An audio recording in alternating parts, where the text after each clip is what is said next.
ველაშინაურ ძროხასა და ხარს, რომელსაც დღეს ფერმებში ვხედავთ, ერთი საერთო წინაპარი ჰყავს. ეს არის ტური, პირველყოფილი ველური გიგანტი, რომელიც საუკუნეების წინ ევროპისა და აზიის უღრან ტყეებს მართავდა. საერთაშორისო დონეზე მას აუროხსის სახელით იცნობენ, მეცნიერებაში კი ბოს პრიმიგენიუსს უწოდებენ. ის 2 მეტრამდე სიმაღლის იყო, ტონაზე მეტი წონიდა. მისი რქები კი ნებისმიერ მის მტაცებელს შიშის ზარს სცემდა. ეს ცხოველი იყო დაუმორჩილებელი, აგრესიული და წარმოუდგენლად ძლიერი. კაცობრიობას ათასწლეულები დასჭირდა, რათა ამ გიგანტისგან ის მშვიდი და პროდუქტიული საქონელი მიეღო, რომელსაც დღეს ვუვლით.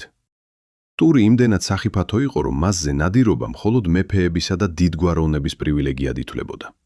სწორედ ამ დაუნდობელმა ნადირობამ და ტყეების გაჩეხვამ გამოიწვია ის, რომ მე-17 საუკუნის დასაწყისში დედამიწაზე ბოლო ველური ტური მოკვდა.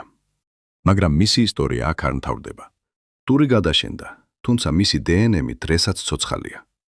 ყოველი საქონელი, რომელიც შენს ნახირშია, ამ პირველყოფილი გიგანტის გენეტიკურ კოდს ატარებს. უფრო მეტიც, დღეს მეცნიერები თანამედროვე უძველესი ჯიშების შეჯვარებით ცდილობენ ტურის, ანუ იგივე აუროხსის, ხელახლა აღდგენას. ისინი ეძებენ მიძინებულ გენებს, რათა ბუნებას დაუბრუნონ ეს დაკარგული ძალა.